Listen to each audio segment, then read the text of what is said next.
Assalamualaikum warahmatullahi wabarakatuh.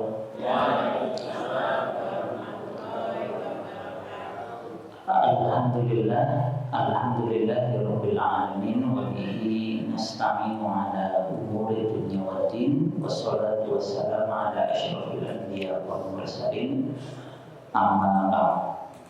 Qala Allah ta'ala fil Qur'anil Karim yarfa'illahu alladhina amanu minkum walladhina utul ilma darajat. Shadaqallahul azim.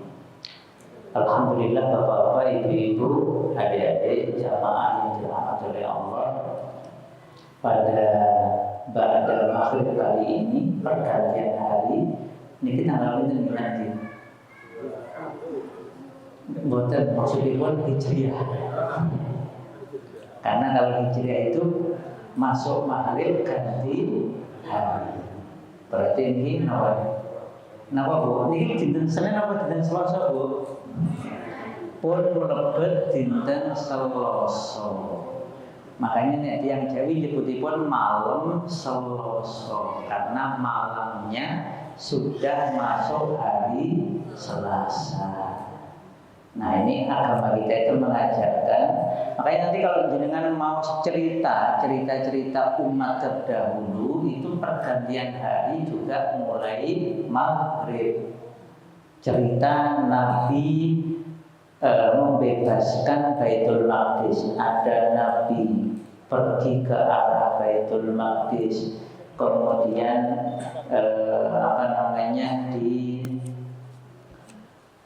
sampai di satu tempat, sampainya kemudian menjelang maghrib.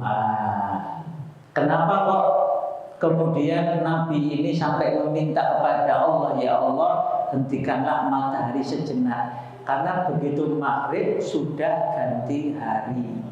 Padahal umat terdahulu itu dilarang berperang, dilarang berdagang pada hari Sabtu. Padahal itu Jumat sore.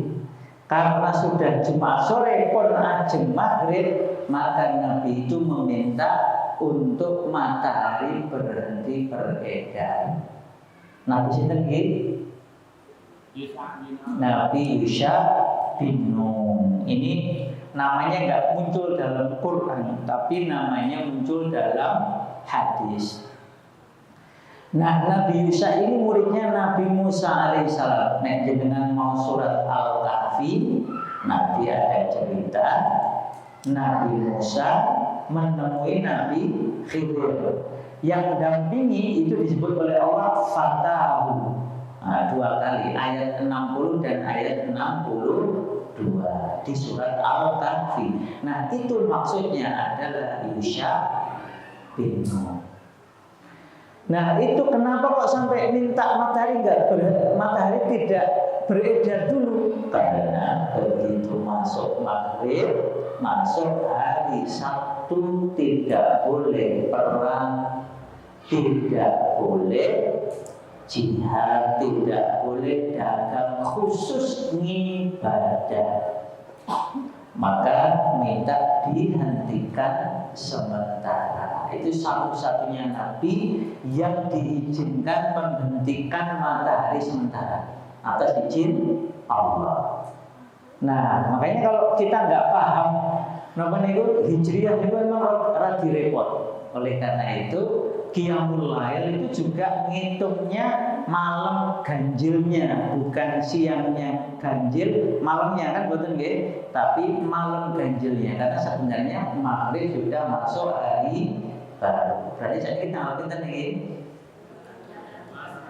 Nomor 18 Rabiul Akhir. Nek jenengan remen bekam atau mau bekam itu anjurannya setelah 15. Kalau sakit ganjil, yang paling dianjurkan 17, 19, 21. Itu yang dianjurkan. Selain itu boleh? Ya boleh. Tapi kalau mau lebih utama 17 atau 19 atau 21. Nah, kalau pun ajeng pertama monggo, berarti besok waktu yang baik. Kan besok masih 18, besoknya lagi. Nah, itu hari yang baik. Nah, Bapak Ibu sekalian, kita masuk ke tema yang penting berhubungan dengan masjid. Jadi kitabnya pakai kitab ini, tapi nanti karena materi lebih lengkapnya di niki Manhaj At-Tarbiyah An-Nabawiyah Litifol, saya nanti bukakan dari kitab ini. Itu tentang bina ubudi, membangun ibadah anak agar anak itu remen ibadah. Ini bukan hanya anak, ya, bapak ibunya juga dia senang ibadah. Saya mau tanya ke ibu-ibu dulu. Ibu-ibu, nek sholat niku remen apa mboten? Remen tenanan apa remenan? Bapak-bapak niki nek ken sholat niku remen apa ngresulurian, Mbak? Kalau dengar adzan itu rasanya happy, bahagia, senang, atau wis adzan meneh. Dewan Pak. Nih adik-adik nih, Toyib gimana ya? Kamu kalau dengar adzan rasanya senang apa senang? Senang. Tenane, alhamdulillah kalau senang. Ini tadi saya datang pas banyak anak-anak. Ini menyenangkan ya, banyak anak-anak itu ya. Tinggal memang ada yang membantu mengarahkan. Karena kalau enggak, itu sholat sudah jalan, masih pada ngobrol ya, Aiwan ya. Aiwan untungnya tadi suruh pindah mau dia. Ini Aiwan sudah lumayan mau pindah, terus yang minimal diem. Walaupun masih tengah-tengah, tapi itu pelajaran bagi kita. Ternyata adik-adik kita ini, anak-anak kita ini perlu kita kuatkan bangunan ibadahnya. Nah, saya akan bacakan dari kitab ini mawon, ya, kitab Manhaj At-Tarbiyah An-Nabawiyah Litifol. Ini kalau jenengan punya di rumah bisa dibuka halaman 353. Terus Bapak Ibu sekalian, membangun aktivitas ibadah, aktivitas itu kegiatan, ya, kegiatan ibadah anak itu erat kaitannya dengan akidah, keimanan anak. Kata Syekh Ramadan Al-Buti, supaya penanaman akidah di dalam jiwa menjadi subur, harus disirami dengan air ibadah, dengan segala bentuk dan ragamnya. Jadi kalau akidah seseorang itu pengen kokoh kuat, termasuk di anak-anak kita, maka itu harus disuburkan dengan apa? Air ibadah. Mau bentuknya sholat, bentuknya puasa, baca Quran, hafal Quran, pokoknya segala bentuk ibadah. Hanya dengan itulah, kata Syekh Al-Buti, akidah dapat tumbuh subur di dalam qalbu dan kokoh dalam menghadapi badai kehidupan. Jadi ada anak, ada remaja, ada orang itu baperan, galau, dikit-dikit pengen hilang-hiling, lama-lama hilang betulan. Kenapa kok dikit-dikit perlu healing? Karena jiwanya gersang.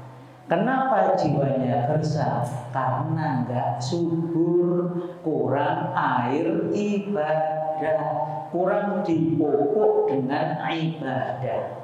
Maka Rasulullah ketika ditanya tentang ihsan, ya Rasulullah, ma huwa al-ihsan?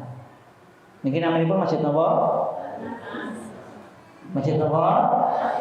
Kula tanglet artosipun al-ihsan napa? Niku jawabanipun wonten teng hadis.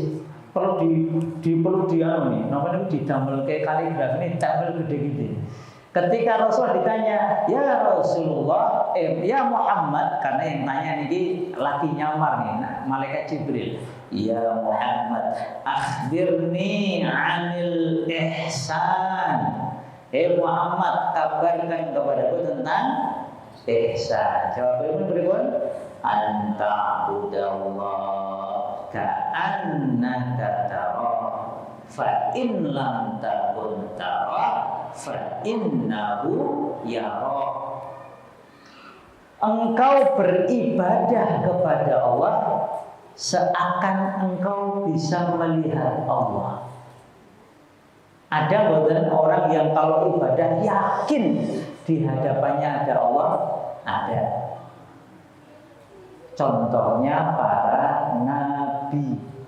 Contoh lainnya para sahabat. Juga para ulama. Itu kalau sholat seakan-akan di hadapannya ada Allah. Fa in lam takun tara, itu level paling saya ya. Ibadah seperti bisa melihat Allah. Kalau tidak bisa di level yang ini, kata Rasul, fa in lam takun tara fa innahu yara. Yakinlah kalau kamu tidak bisa melihat Allah, yakinlah Allah melihatmu. Ini kan luar biasa. Jadi kalau kita nggak bisa melihat Allah, yakinlah Allah melihat kita. Coba lihat jenengan sholat, yakin wonten CCTV ini Gusti Allah.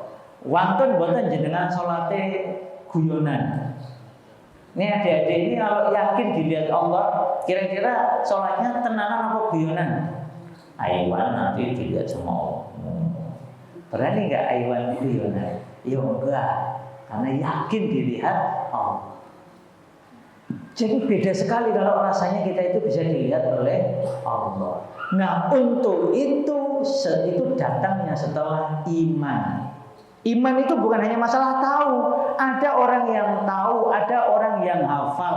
Cuma hafal, perilakunya kok tidak sesuai dengan hafalannya. Ya hafal, tapi Quran hafal, perilakunya jauh dari hafal. Saya pernah, contoh ini pun ada musabaqah hifdzul Quran, perlombaan menghafal Quran. Lah kok iso-isone ada penghafal Quran itu malah mojok pacaran. Itu pripun niku? Wah, padahal Allah mengatakan wala taqrabuz zina. Jangan kamu mendekati zina. Zina itu haram, mendekati saja dilarang. Berarti pacaran dilarang no betul? Dilarang. Lah kok ini malah ada yang hafal Quran. Dia hafal Quran tapi pacaran. Ini berarti kan nggak nyambung antara yang dia hafal dengan amalannya. Nah ini kenapa? Karena paham hafal saja tidak cukup, perlu iman. Iman itu apa? Yakin 100% tidak ada keraguan. La raiba fihi. Nah, untuk menyuburkan keyakinan keimanan ini Bapak Ibu, anak remaja orang perlu ibadah terutama yang mahdzhar. Latihannya paling utama ya sholat 5 waktu. Nah ketika orang itu sudah menikmati sholat 5 waktu, ya minimal kalau nggak bisa menikmati pripun terus sholat. Maka kata ulama, ini nanti perlu kita bedakan deh untuk umur anak kita. Namanya ini, kamu siapa dek namanya dek? Hah? Ilyas. Oh kayak nama Nabi ya. Ilyas umurnya berapa? 12. Oh ini sudah masa perintah. Sudah balik? Belum. Aiwan umurnya berapa? Hah? 9. Nah, kan beda nih. Karena kata Rasul wa'mur abna'akum bisalah wa huwa sab'a sinin. Begitu anak kita usia 7 tahun, anak kita harus diperintah sholat. Diperintah itu harusnya kalimatnya perintah, bukan wis sholat dulu. Itu pertanyaan, enggak. Nah, sholat. Nah, sholatlah. Sholat. Jadi dalam bentuk perintah. Setelah itu ada pendidikan, pembimbingan sholat, ya gerakan yang benar, bacaan yang benar. Bahkan sebelum itu ada namanya toharoh. Gimana cara wudunya dicek. Saya itu sering melihat adik-adik kita ini, anak-anak kita SD, SMP itu banyak yang wudunya salah. Kalau wudhunya tidak sah, sholatnya sah betul. Mboten. Ini ngapunten, Bapak Ibu pun nate tes wudhu.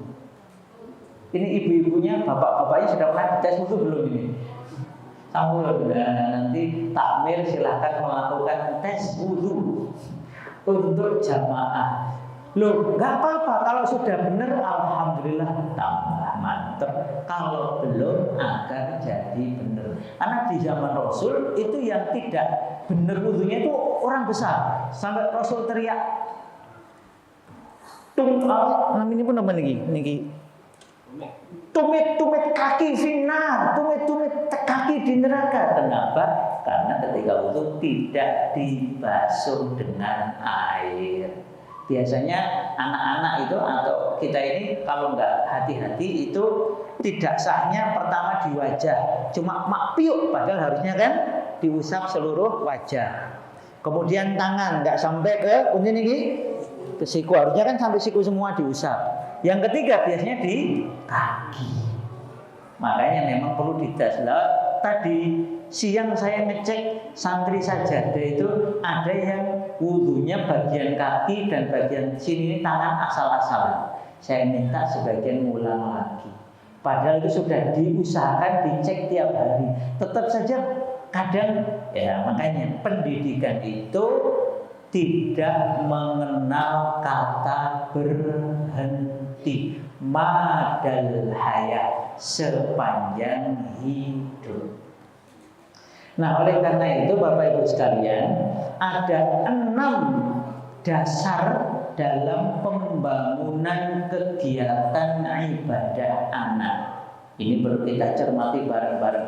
Baik itu anak kita maupun anak saudara kita sesama muslim. Saking pentingnya ibadah, maka kita perlu memperhatikan agar bangunan ibadah anak kita ini kokoh. Perhatikanlah 6 hal ini. Pertama adalah mendidikkan sholat. Nanti berarti sebelum sholat tadi mendidikkan cara bersuci. Berarti ada wudhu, mandi besar, dan tayamum. Wah, ini perlu khusus ini ya. Jadi kalau perlu, setahu saya sini sudah ada ya. Napa niku kajian fikih taaruf wonten nggih mriki nggih. Pun napa dereng. Nek nate biyen alhamdulillah berarti kan sudah, tinggal dicek. Nanti gimana wudhunya, sudah benar atau belum. Saya tuh pernah ngisi. Begitu selesai acara itu ada murid SMP nopo nggih. Ini SMP negeri kalau nggak salah. Itu tiba-tiba tanya, "Ustaz, saya belum tahu cara mandi besar." Waduh, wis SMP. Apa belum tahu cara mandi besar? Tapi yang namanya belum tahu kan nggak kena dosa. Terus diskusi. Jadi saya juga pernah, karena beberapa kali kemarin itu saya ngisinya malah SMP negeri. Jadi SMP negeri yang kepala sekolah atau guru agamanya galau, itu terus malah serius gimana nih ngajarkan agama kepada anak-anak kita yang kurikulumnya tidak mewajibkan kemarin ya. Moga-moga ini ganti menteri, insya Allah menterinya ini kayaknya lebih peduli dengan Islam. Kalau yang kemarin kan lebih peduli dengan dodolan ya. Kalau ini moga-moga karena ini orang pendidikan, moga-moga yang sekarang ini kan menteri dasar dan menengah ya, nah, itu kayaknya orang pendidikan itu. Nah, kita doakan moga-moga insya Allah bisa lebih peduli. Tapi kalau tidak, jangan tergantung dengan pihak lain. Nah, kayak masjid ini termasuk lembaga pendidikan paling penting dalam Islam. Setelah keluarga itu yang paling penting kata Dr. Khalid Sadun adalah masjid. Maka kajian kayak gini nih maupun yang lainnya itu amat sangat penting. Nah, maka yang pertama Bapak Ibu, didikkan sholat. Nanti anak-anak kita perlu kita cek sholatnya sudah benar atau belum. Kita cek, kita tes kalau perlu. Makanya di Aceh itu ada namanya tes sholat. Jadi ada tesnya memang dari takbir sampai ini, tapi Bapak Ibunya sudah pernah dites dulu. Di Jogokarian dulu ada tes. Tapi ada pelatihannya dulu. Pelatihannya itu bagi yang mau dan malu itu di rumah. Jadi namanya privat. Itu betul-betul dilakukan terutama tahun 2010. Jadi itu nanti ada janjian, terutama yang simbah-simbah. Aku ki rung iso, tapi ya isin ya terus maka nanti bikin skenario biar koyok-koyok bertamu. Nah, nanti habis itu sandal dibawa masuk biar nggak ketahuan. Ini beneran nih. Terus kemudian diajari, oh, sudah bener sholatnya ke masjid PD. Alhamdulillah. Sekarang ya itu Pak Joko kalian panen setelah ikhtiar berhari-hari, berbulan-bulan, bertahun-tahun. Sekarang Joko kalian panen. Subuhnya ratusan. Nggih, alhamdulillah. Setahu saya tidak pernah di bawah 100 ya. Termasuk zuhur, maghrib, isya itu selalu penuh, terutama subuh. Ini saya senang nih, subuhnya itu termasuk yang paling makmur. Sudah bisa semakmur Jumatannya. Nah, karena memang sholat ini tiangnya agama. Ini masjid ini tegak karena ada tiangnya. Maka agama seseorang tegak karena menegakkan sholat. Minggu pertama pendidikan sholat. Maka kalau urutannya 7 tahun diperintah, dididik, dibina bagaimana gerakannya, bagaimana bacaannya, bagaimana wudunya, bagaimana mandi junubnya, tayamumnya kalau nggak ada air. Setelah itu 10 tahun harusnya 10 tahun ya, harusnya anak sholatnya sudah benar, sudah tenang, sudah benar, sudah baik. Nah sekarang kita cek anak-anak kita di sini yang 10 tahun ke atas itu kira-kira sholatnya sudah tenang, benar, baik apa belum? Kalau belum yang salah sinten? Orang tuanya, gurunya, masyarakatnya ikut tanggung jawab. Tapi yang disalahkan Gusti Allah sinten? Bapak Ibu Nah, repot itu ya. Makanya memang jadi bapak, jadi ibu itu dengan ibu yang panggil. Ya pena karena ada tanggung jawab. Tapi nanti anaknya ini kalau tumbuh menjadi remaja yang sholatnya nggak beres, yang kena siksa siapa? Ya anaknya ini misalnya. Makanya karena kita ini kasihan, jangan sampai anak-anak remaja kita itu disiksa masuk neraka. Ya kita ajari sholat yang benar. Itu pokok pertama. Pokok kedua adalah mengokohkan sholat 5 waktu dengan latihan sholat nafilah. Sholat nafilah itu sholat sunnah, terutama sholat malam.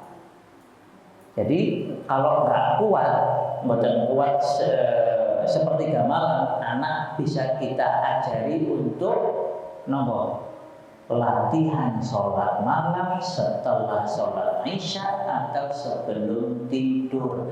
Nggak usah banyak-banyak 1 rakaat atau 2 rakaat yang ringan. Anak nomor 3 saya itu kadang saya tunggu nih. Pokoknya belum tidur saya minta buang air, wudhu, gosok gigi, sholat. Terserah kamu mau bacaannya Anas, kulhu boleh. Latihan sholat 1 rakaat nggak apa-apa. Setelah itu tidur. Alhamdulillah kalau sudah seperti itu biasanya mudah sekali dibangunkan subuh. Nah kalau tidak seperti itu susah dibangunkan subuh.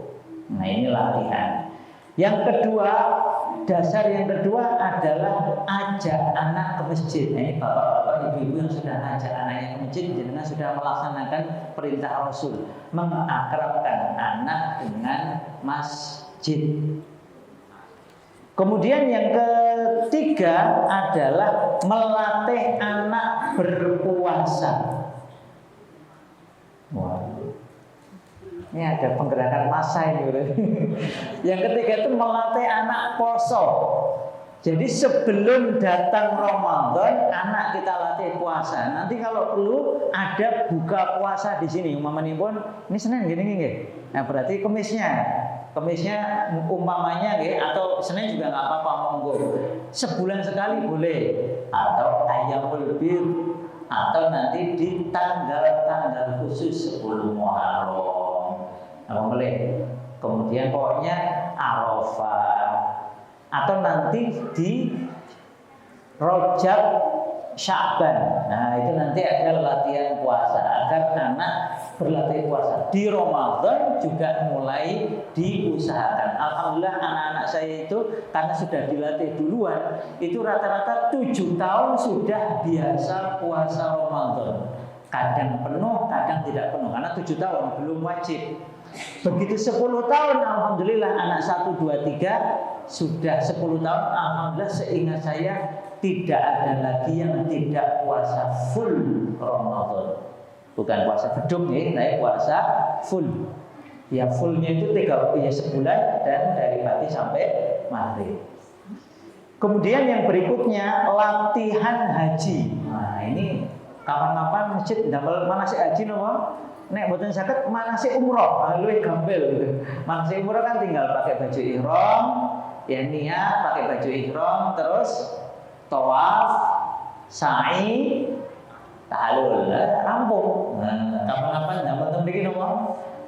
Gampil itu. Tapi saya pernah melakukannya dengan beberapa anak itu, masya Allah, menikmati mereka. Dan kita doakan insya Allah moga-moga Jamaah Al-Ihsan. Ini ada kampung kemarin viral ya di Jombang. Mereka itu nabung tiap hari. Kemudian 3 tahun berikutnya itu kampung berangkat bareng. Nah, monggo nanti siapa yang mau mikirkan nabung umroh per hari Bu, nanti insya Allah berangkat insya Allah. Nanti ngomong sama Allah dananya. Pun ngoten nggih, terakhir latihan mengajak anak bayar zakat. Zakat itu yang wajib di zakatul fitri atau zakat fitrah. Orang sini nyebutnya gitu, tapi aslinya zakatul fitri di bulan Ramadan sama zakat harta. Itu latihannya nanti bisa infak harian. Demikian Bapak Ibu, ini sekelumit kemauan dari semua dasar tadi. Yang paling penting adalah mendirikan sholat. Demikian mungkin sekedar manfaat. Mari kita tutup dengan doa penutup majelis. Subhanallah wa bihamdihi asyhadu an la ilaha illa anta astaghfiruka wa atubu ilaik. Wa billahi taufiq wal hidayah. Wassalamualaikum warahmatullahi